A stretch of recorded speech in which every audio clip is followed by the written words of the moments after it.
The wind howled over the high plains of Marrow Creek, dragging dust across the dry ground and bending the grass like it was bowing to something too old to name. In the distance, cattle moaned, fences creaked, and a storm brewed, not in the sky, but in the drawing room of the largest ranch house for 2 counties in any direction. Josephine Hargrave, cattle baroness, stood stiff-backed in front of the window, her gloved hands clenched behind her. Her wide-brimmed hat rested on the table behind her, discarded along with her patience. "I agreed to the match," she said, voice like cold steel. "But don't mistake that for approval." Her uncle, Henry Hargrave, didn't flinch. He leaned against the stone fireplace, chewing the end of a dry cigar. "You need a husband, Joe. Not for love, for legacy." Josephine's jaw tightened. "I run this ranch, not some stranger."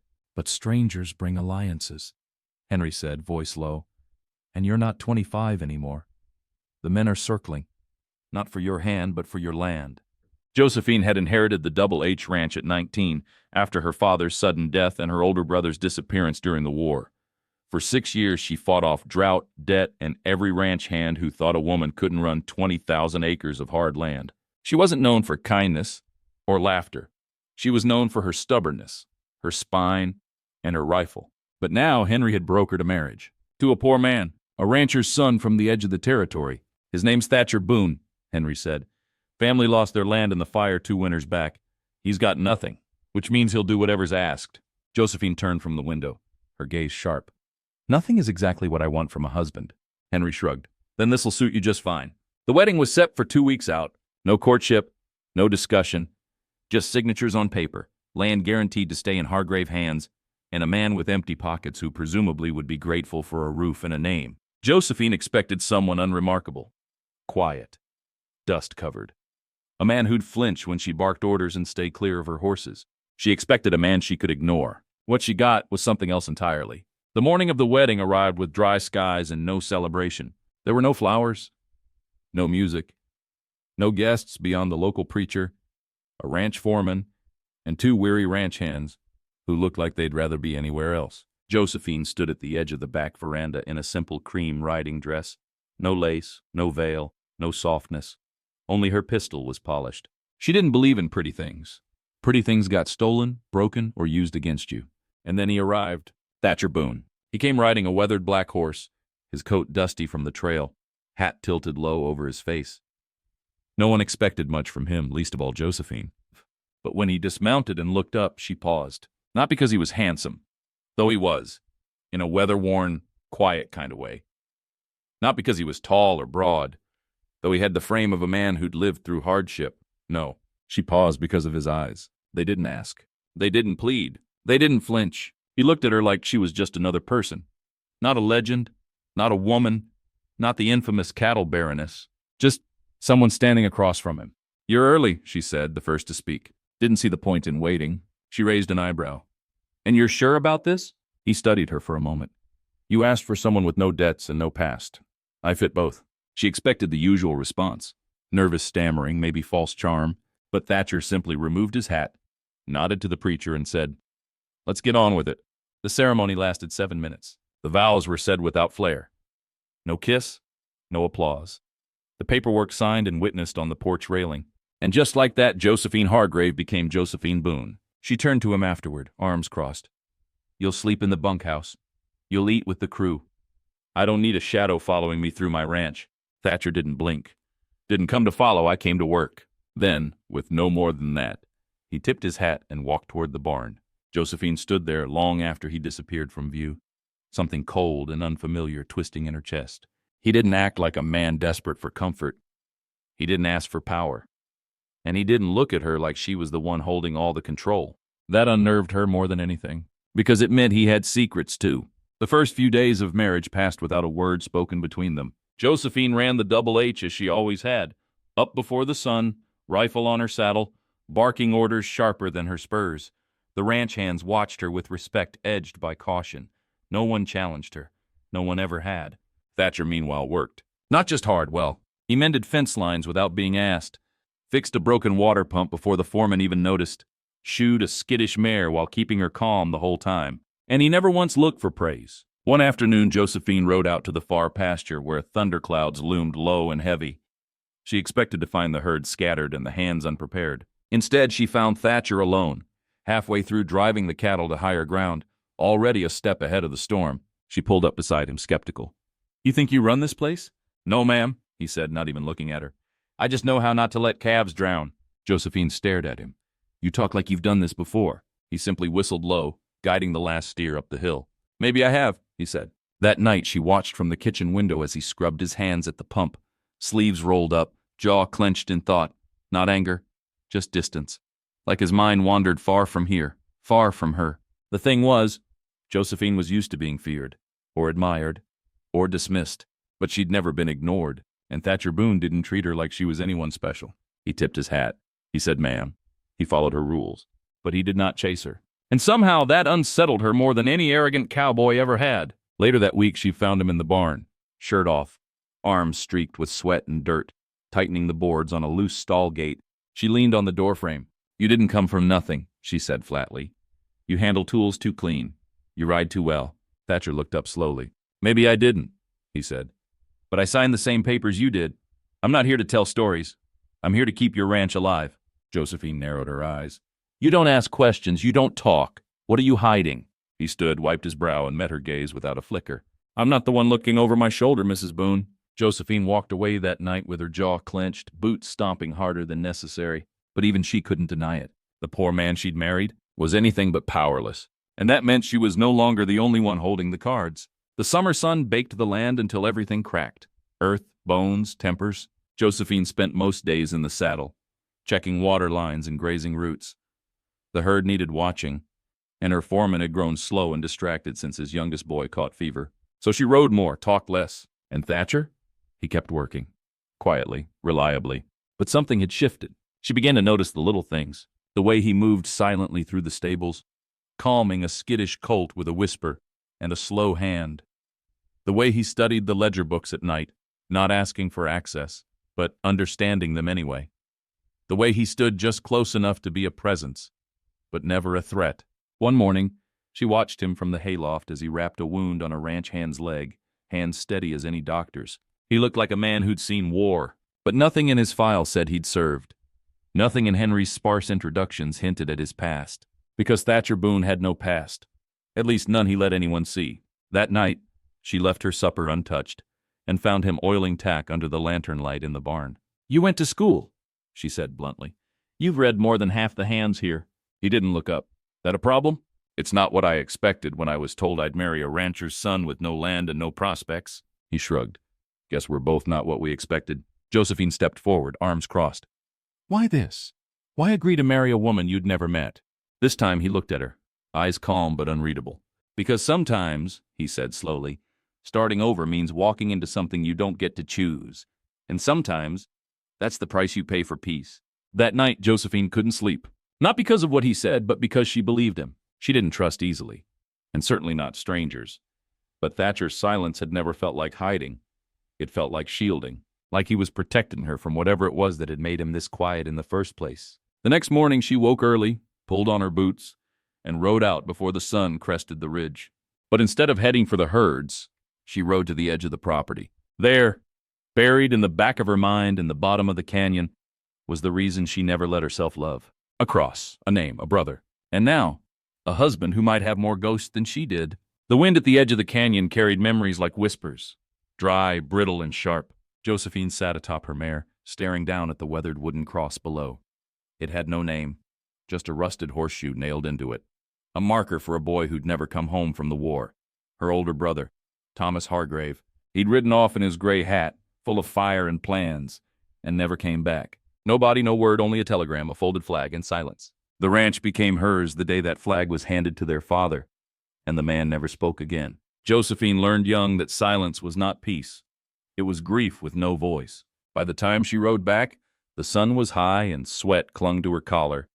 She didn't expect to find Thatcher by the south fence line, shirt sleeves rolled, arms dusted with sawdust as he repaired a corner post. He didn't ask where she'd gone. He never did. "You ride like someone's chasing you," he said without turning. Josephine dismounted slowly. "And you work like someone's watching you." A pause. Then, "Maybe we're both right." They stood in silence, the prairie wind sweeping between them like a third voice. Finally, she said, Do you have a grave you visit? Thatcher leaned on the post, eyes distant. Not anymore. She nodded. That why you never talk about your past? No, he replied. I just learned some stories sound better when they're never told. That evening, she found him sitting on the porch, a book in his lap, untouched. Moonlight silvered the rim of his hat. The stars had come out quiet, soft, almost kind. Josephine sat beside him, neither of them speaking. After a long while, she said, You're not what I expected. I know, he murmured. And I don't know what to do with that. He turned to her then, really turned, and the stillness between them shifted. You don't have to do anything, he said, except stop fighting someone who ain't your enemy. In the silence that followed, Josephine realized something that rattled her more than a stampede ever had. She wanted to trust him. She just didn't remember how. But in Thatcher Boone's quiet, she felt something she hadn't felt in years. Not fear, not command, not control. Hope. The rains came 2 weeks late and 3 times as strong. Thunder cracked the sky open one early morning as Josephine stood at the ranch house door, boots laced and jaw tight. Lightning spidered through the clouds over the north ridge, where the newer cattle were still grazing. She turned to her foreman. Get the hands, we ride now. But before he could even nod, a figure passed him, saddling up a chestnut gelding with practiced speed.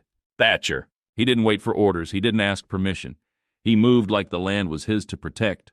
And something in Josephine shifted. Out in the hills, the cattle were restless, eyes wide, hooves sliding in the growing mud.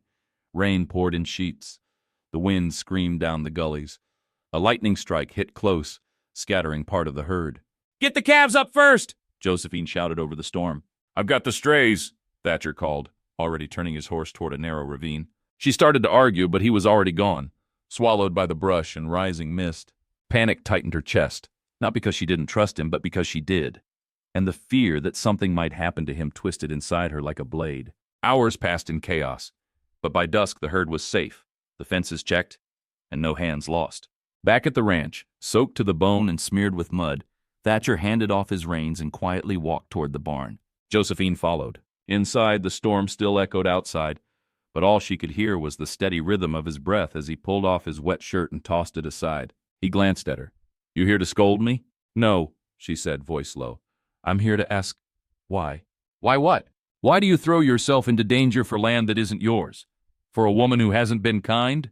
He met her eyes, serious and unreadable. Because sometimes, he said, you find something worth protecting, and you don't ask it to earn that. Josephine didn't answer. She just stood there, rain dripping from her sleeves, heart pounding. For years she'd built a fortress from silence and steel, but now, in a storm-lit barn with a man she barely knew, it was her own walls that began to crack. The storm passed, but it left more than broken fences and soaked fields behind. It left something between Josephine and Thatcher that wasn't spoken, but was no longer avoidable. Each morning their words grew longer. Each night, the silences grew softer. He still slept in the bunkhouse. She still locked her doors. But somewhere between the barn and the ledger books, something had shifted. Trust had begun to take root, slow, cautious, but undeniable. One late evening, Josephine found Thatcher alone in the old tool shed, polishing an unfamiliar rifle. It wasn't Double H property, it wasn't even standard issue from the local traders. It was military. She stepped inside quiet. That's not regulation anymore. He didn't flinch, just said, It was my brother's. Lost it in a fire. Found it again last year in a pawn shop. Josephine studied him. You never talk about them, your family. There's not much left to say. A pause. Then, without looking up, he added, Fire took the ranch, took my mother, took what little was left of the name Boone. And your father? Thatcher's jaw tensed. He left before the flames. She leaned against the post, arms crossed. So you married a stranger? Gave up your name, your land, your story? For what? A bunkhouse bed and a herd of someone else's cattle? Now he looked up, calm, clear. No, he said, I gave it up for a clean start. Josephine exhaled slowly.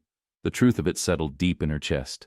Because in some twisted way they were the same, each carrying scars too deep to show, each building walls too high to climb, each believing that silence was strength. Later that night, as the ranch settled and the wind cooled the earth, she found herself staring out the window of her bedroom, eyes drawn to the faint glow of the bunkhouse in the distance. She didn't understand what was happening between them, but for the first time in years, she didn't feel alone. She felt watched over, not controlled, not doubted, just seen, and she wasn't sure if that scared her more than it comforted her. The next morning, she left 2 cups of coffee on the porch rail. Only one was touched, but she noticed he drank it black, and she remembered.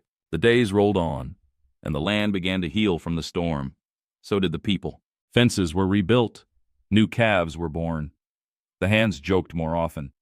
And something softer settled into the ranch, like a dusting of warmth they hadn't known they'd needed. Josephine felt it too. She didn't change overnight.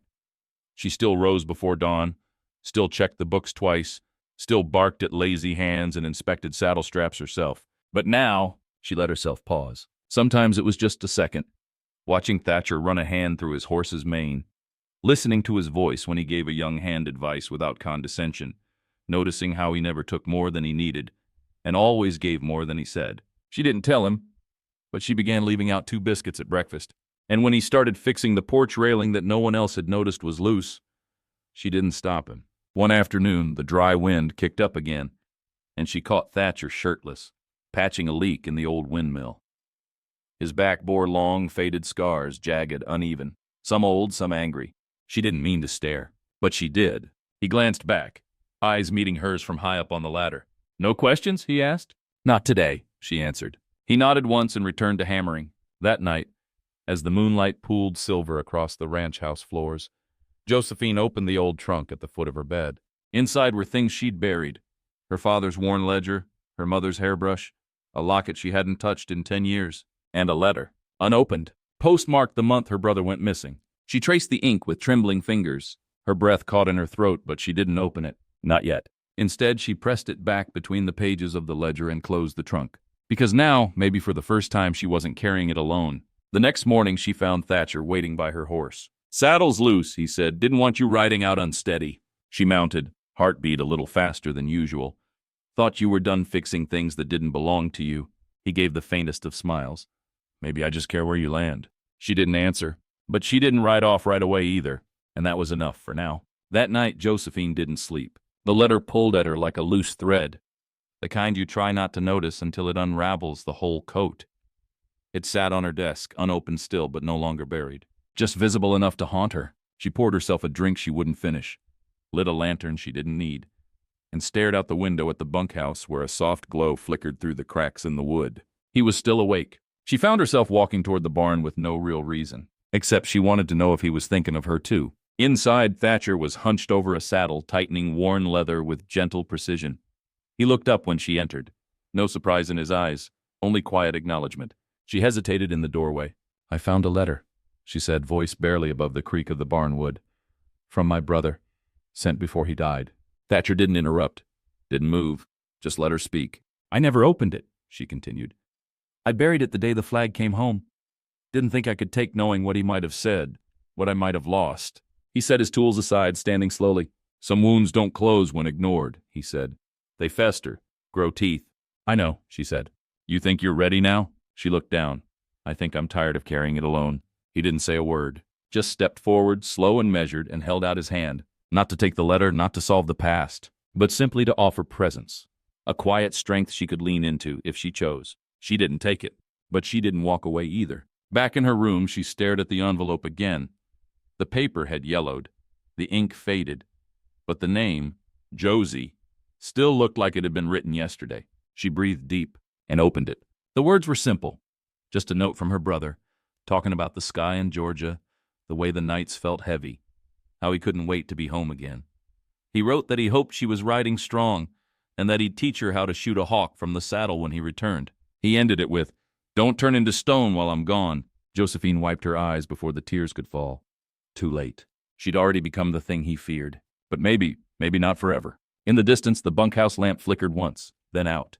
And for the first time in years, she didn't feel completely alone in the dark. The letter didn't break her. It didn't fix her either. But it moved something like the first drop of rain softening dry earth. And sometimes that's all it takes for change to take root. The next morning, Josephine rose before the sun. She didn't braid her hair like usual. Didn't strap on her revolver. Just pulled on her boots and walked out into the still blue morning air. She found Thatcher by the stables, already working. "Of course. Always working. You don't rest," she said, stepping beside him. "I do," he replied. "Just not when there's weight to carry." She looked at him then. The shadow under his eyes, the strength in his quiet, the weariness he never spoke aloud. "Whose weight are you carrying now?" Thatcher met her gaze. "Mine," he said first, then softer. "Yours too, I reckon." The words stuck in her chest. She had fought for so long to prove she didn't need anyone. But now she stood next to a man who never once asked her to. That night, she invited him to eat on the porch. Nothing fancy, just stew and coffee and silence. But it was a shared silence, a warm one. The wind was gentle, the stars clear. And when their fingers brushed reaching for the same biscuit, neither pulled away. "You ever think about leaving?" she asked. Thatcher leaned back in his chair, eyes on the horizon. "Used to, every day." "And now?" "Now I wonder what it'd feel like to stay." Josephine didn't reply. But her shoulders relaxed, and when she got up to clear the dishes, she let her hand rest on his shoulder, just a second longer than she needed to. Back inside, she sat on the edge of her bed and opened the old trunk again. The letter was still there, but so was something else now. Room. Room for new stories, new names, new beginnings. Maybe even a new kind of love. Not the loud kind, not the reckless kind, but the kind that waits quietly outside the storm. Summer edged toward fall, and the ranch settled into its familiar rhythm. Fence posts, branding smoke, the rustle of dry grass in the wind. But something between Josephine and Thatcher had changed. Not in loud declarations, not in touches or kisses or promises, but in presence. They stood closer now, shared coffee in silence, walked the fences together. And when the ranch hands glanced their way, no one said a thing, but everyone knew something had taken root. One evening, as dusk painted the sky in purples and copper, Josephine found herself watching Thatcher from her bedroom window. He was shirtless again, chopping wood, his silhouette framed by the last of the light, not because he wanted to be seen, but because he never hid. And that unnerved her more than any gun ever had, because it meant he was real. Later that night, they stood side by side near the fire pit. She handed him a tin mug. "You never asked me about the letter." He accepted the mug. "I figure if it matters, you'll tell me." She sipped her drink, then said, "It was from my brother. He was softer than me, braver in ways that had nothing to do with guns. He told me not to turn into stone." Thatcher's voice was low. "Did you?" "For a long time." "And now?" She looked at him, at the man who had come into her life like a whisper and somehow stayed. "Now I'm not so sure." A gust of wind swept through, carrying the scent of cedar smoke and something unspoken. Josephine turned toward him. "You said once that fire took everything from you, but you're still here." He looked into the flames. "What the fire didn't take, I buried myself." A pause. She touched his arm lightly. "And now?" Thatcher glanced at her hand, then at her. "Now I'm starting to dig." They didn't kiss. They didn't fall into each other like stories often do. But when he walked her back to the house and she didn't close the door behind her, when he stood on the porch a moment too long and she didn't look away, that was enough. Because some love stories start with a storm, others start with silence. And this one? It was unfolding between two people learning that healing doesn't mean forgetting. It means feeling again, even when it hurts. The first frost crept in like a secret. It kissed the windows in lace and painted the fields in quiet silver.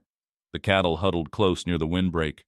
The ranch hands worked faster in the morning, breathing smoke into the cold, and Thatcher Boone stayed. He didn't say the words, he didn't need to. He was there, every sunrise, every sundown, in every small moment that said, "I'm not running anymore." Josephine noticed the little things. The way he started carrying a second pair of gloves in case hers wore thin.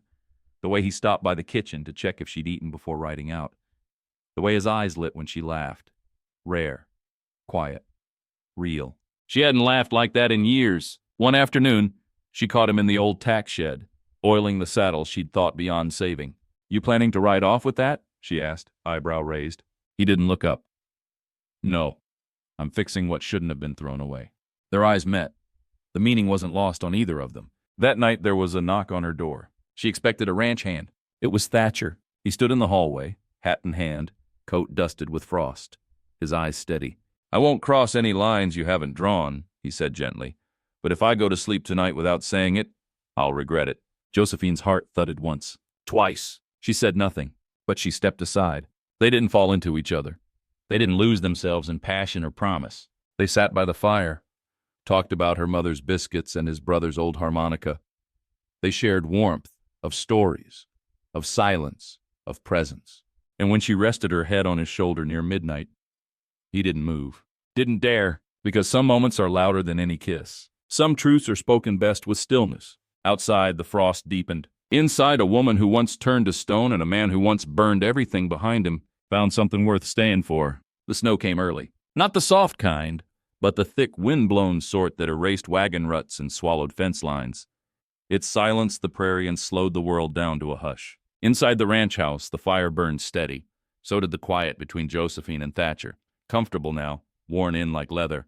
They hadn't spoken about what they were. They didn't need to. They just were. But peace doesn't stay long on the range. Not when the past still rides. 3 days into the storm, a rider came through, bundled tight against the wind, face buried beneath a wool scarf. The stranger knocked hard enough to rattle the door on its hinges. Thatcher opened it, his whole body tensed. "Boone?" the man asked, voice rough with travel. Josephine stepped into the entry, her hand near the rifle by the coat hooks. Thatcher didn't answer right away. Then quietly, "That's not my name anymore." The man gave a bitter chuckle. "Could have fooled me, especially with that fire in your eyes." He pulled off the scarf, revealing a scar that cut deep into his temple. An old wound. One Thatcher knew. "Colby," Thatcher said. Not a question, a memory. The kind that carried gun smoke and ash and things left undone. Josephine glanced between them. "Friend of yours?" she asked dryly. Thatcher's silence spoke louder than anything he could have said. They gave Colby a place in the bunkhouse. Let the storm pass before asking questions. But that night, Josephine stood by the window again, arms crossed, watching as Thatcher stared at the fire long after the rest of the house had gone quiet. "He was with me the night it burned," he finally said. She stepped closer. "I thought you were alone." "I was after." The next morning, Colby spoke his piece. "I'm not here to drag you back," he said. "Just thought you should know. Your father's name showed up on a land grant. He's alive, Boone, and he's making a claim near the old property." Josephine watched Thatcher go still. "You think I care where he plants his boots?" he asked. "I think you care about the lies he's telling," Colby replied. "About what happened. About you." Later in the barn, Josephine approached Thatcher again. "You're not that man anymore," she said. "But he's still my blood. And blood doesn't define you. Character does." He looked at her, torn in a way she hadn't seen since the day they met. "I made peace with burying the past," he said. "But it didn't stay buried." She touched his hand. "Then maybe it's time to face it. But not alone. Because love, real love, isn't just warm fires and soft words. It's standing in the cold beside someone who needs to look back before they can move forward." The next few days brought tension like barbed wire. Thin, sharp, barely visible until you stumbled straight into it. Thatcher didn't say much. But Josephine saw it in his jaw, the way it clenched while he saddled his horse. He worked harder, rode farther, stayed out longer, like the wind might carry away the thoughts gnawing at him. But it didn't. Josephine gave him space. She'd spent enough years burying her own ghosts to know when someone needed to wrestle with theirs. Still, one evening she found him out near the old cottonwood tree, staring at the hills where the sun bled orange over snow. "You thinking of going back?" she asked, approaching without a coat. He didn't look at her. "Don't know what I'd find if I did." She stepped beside him. Truth never stays buried forever, and neither does pain. Finally, he turned. "I'm not afraid of what he'll say. I'm afraid of what I'll feel if he says it." Josephine understood that more than she cared to admit. That night, she sat at the fireplace and pulled out the old ledger again. Her brother's letter still lay folded neatly between the pages. She reread it, and this time she smiled. Not because it hurt less, but because it meant something again. 2 mornings later, Thatcher packed a small bag and saddled his horse. Josephine met him at the gate. "I won't ask you to stay," she said softly, "but I'll ask you to come back." He paused, looked at her like she was more than a person, like she was home. "I will," he said. "And if the past pulls you too hard," he gave her a half smile, "then I'll pull harder." As he rode off down the frost-lined trail, Josephine didn't cry. She didn't panic, because love, real love, trusts the return, even when the road ahead is long. Inside the house, the fire kept burning, and so did hope. Not loud, not demanding, just steady. The trail east was cold and unforgiving. Thatcher rode in silence, save for the wind brushing the tops of dying grass and the occasional creak of leather. The land was wide, endless, like the ache in his chest. He hadn't ridden this way in years. Not since the fire. Not since he'd walked away from the ashes with nothing but smoke in his lungs and guilt in his bones. Now he was going back, not to reclaim anything, just to face it. He found the old homestead 2 days later. What remained of it? Charred posts, a crumbling chimney. The stone foundation barely held shape, but someone had built a new fence line just beyond it. Fresh timber, tight wire. Colby was right. Someone had made a claim here, and that someone was his father. He dismounted slowly, heart pounding. A man stood by the barn. Older now, more hunched, but unmistakable. "Didn't think I'd see you again," the man said, voice like cracked wood. "I didn't come for you," Thatcher replied. "I came for the truth." The man nodded once. "Then I suppose it's time." They sat across from each other in the old root cellar, the only place still holding shape. Thatcher listened as the man spoke, about debts, threats, and a spark that became a fire no one meant to start, about silence and shame. and how a son took the blame so a broken man wouldn't hang. I didn't ask you to run, the father said, quieter now. But I didn't stop you either. Thatcher's fists clenched. You let them believe it was me. I didn't think you'd live long enough for it to matter. They sat in the silence after that.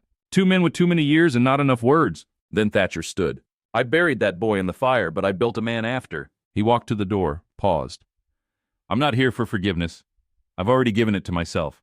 The ride back felt lighter, like the air had shifted. Like maybe, just maybe, he could leave the past behind without pretending it hadn't shaped him.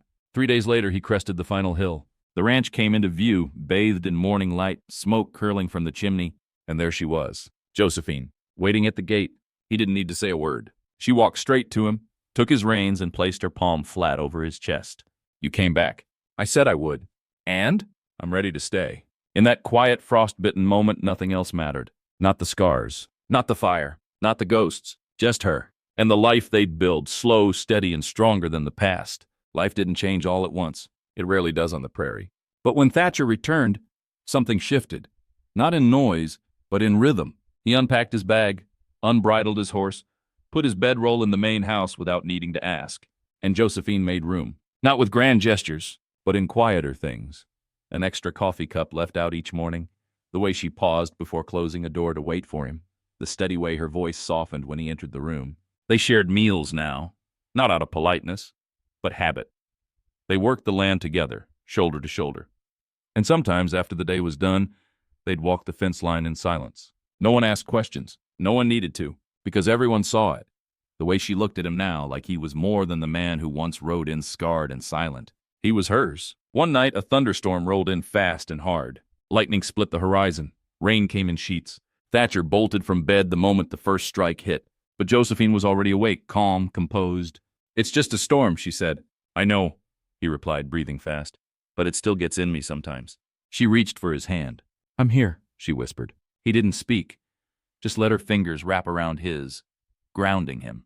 When the storm passed, they sat on the porch wrapped in a quilt, watching stars blink back into the sky. He leaned into her shoulder. Do you ever wonder what your brother would have thought of me? She answered without hesitation. He would have said you were the kind of man I was meant to meet when I was ready.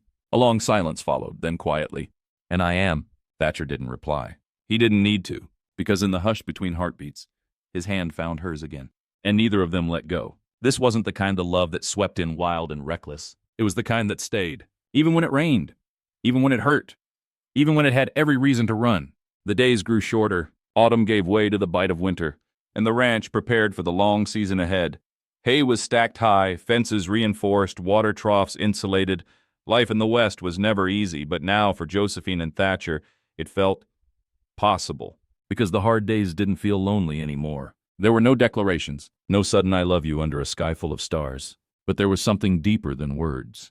Something in the way he brushed the snow off her coat before she stepped inside, or how she set his gloves near the stove before he even asked. And in the evenings, they began reading aloud together. Old trail journals, poetry tucked away in boxes, sometimes just the weather reports from neighboring ranches.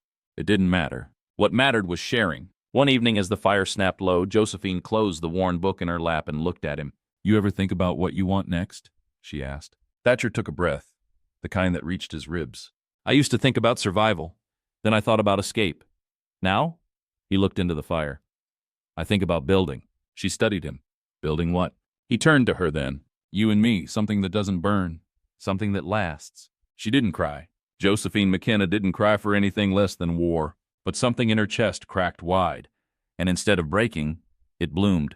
She reached for his hand, pulled it to her lap, and whispered, Then let's plant it deep. They didn't get married the next day, didn't ride off to town to tell the world, because that wasn't their way. Instead, they showed it, every day, in 100 small ways. When the cows broke through the south fence, she rode with him in the freezing dark. When her mare came down with colic, he sat outside the barn until the fever passed. And when Colby returned with news from back east, they faced it together, hand in hand. Love in the West wasn't always loud, but it could be strong, it could be steady, it could be real. And for two people who had learned to survive in silence, building something that spoke in presence was more than enough. Late January brought more than cold. It brought winds that howled like wounded animals across the prairie. Night so still the only sound was the frost cracking along the windows, and doubt, the quiet kind that crept in during long silences. It started with a letter. Josephine received it one morning while tending to the books. The envelope was thin but heavy with the weight of the past. She didn't open it for 2 days. When she did, her face turned unreadable. Thatcher didn't push. He never did. But that night, as they sat by the fire, she placed the open letter on the table between them. "It's from my father's lawyer," she said. "He passed. Left me the southern land." Thatcher blinked. "The land you swore you'd never step foot on again." Josephine gave a bitter smile. "That one." The land had history. Bitter, blood-stained, and cruel. It was where she'd learned to hold a rifle before she learned to ride. Where she'd first been told her value was in how well she could obey. And now it was hers. "What will you do?" Thatcher asked quietly. Josephine leaned back in her chair. "Part of me wants to burn it. Let it rot the way he did. But another part," she exhaled, "wonders if I could turn it into something different." A few days later she rode out, alone. Thatcher watched her silhouette disappear across the ridge, heart heavy. He trusted her, but he knew the ghosts she carried, the ones that whispered lies and called themselves truth. He had his own, after all. She returned at dusk, silent, pale, eyes sharper than usual. And when she stepped down from her horse, she handed him the deed. "You were right," she said. "We don't have to erase what made us, but we don't have to live under it either." He looked at her, then the paper. "You want to sell it?" "No," she said. "I want to turn it into something that feeds, not destroys." A pause. "I want to build a new herd there. Train girls from ranch families. Give them what I never had. Choice." He stared at her, pride warming in his chest like fire through snow. "You're not just strong," he murmured. "You're dangerous to everything that tried to break you." She gave him a look. "And you're not as quiet as you think, Thatcher Boone." Outside, the wind picked up again, but inside they stood taller, side by side. Two survivors who had stopped merely surviving. Two hearts that had learned to build, not just mend. Spring came slow that year. Snow lingered longer than expected, stubborn in the corners of the fields and the shadowed edges of the hills. But even winter, with all its weight, couldn't stop the thaw. It began with buds along the cottonwood, then green returned to the pasture. And in time, a new fence line began to rise. On the land Josephine once swore she'd never touch again. The plan unfolded steadily. They didn't rush it. Josephine oversaw the layout. Pasture rotation, shelter for livestock, a central bunkhouse. But more than that, she outlined classrooms, training corrals, even a small library. It wasn't just a ranch. It was a start, a haven for young women who had been taught fear instead of strength. And Thatcher? He built it with his hands. They worked side by side with hired help and volunteers, folks from neighboring counties who'd heard of Josephine's plan and wanted to be part of something that mattered. There were splinters and setbacks, arguments over tools and timing, but never once did Josephine or Thatcher walk away from each other. One evening, as they stood by the frame of what would become the main barn, Josephine watched the sunset paint the sky in molten gold. "Would you have believed this 5 years ago?" she asked. Thatcher leaned against the post, arms folded. "5 years ago, I didn't believe in anything." She smiled softly. "What about now?" He turned toward her, eyes steady. "Now, I believe in what we build, and I believe in you." Later that week, Thatcher rode to town for supplies. Josephine stayed behind, leading a group of new girls through the basics: rope handling, saddle care, basic trail etiquette. She was firm, but fair. And as the youngest of them loped her horse down the training pen with confidence, Josephine felt something bloom in her chest. Not pride, not even joy. Legacy. She wasn't just building fences anymore. She was building futures. That night, as Thatcher returned, he found her asleep in the rocking chair near the fire, boots kicked off, an open ledger on her lap. He didn't wake her. He just sat nearby, watching the woman who had taught him that healing was possible, even for men like him. Because sometimes love doesn't look like poetry. Sometimes it looks like two tired hands resting on a table after a day of building something no fire could ever burn again. Summer settled in quiet and golden, warm winds bending the tall grasses that lined the fields of both ranches, the old one that raised Thatcher, and the one Josephine claimed from the bones of her past. By now the new place had a name. Second sunrise, they painted it on a wooden sign and hung it above the main gate, carved by Thatcher's steady hands and sealed by Josephine's weathered touch. It wasn't just a ranch anymore, it was a refuge, a beacon.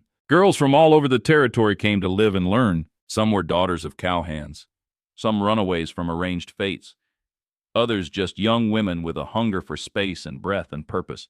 They came carrying fear and left carrying saddles, spurs, and the kind of grit that can't be taught in parlors.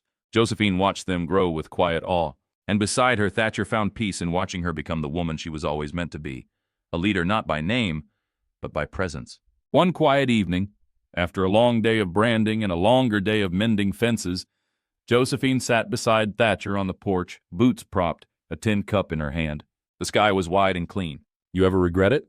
she asked suddenly. "Any of it?"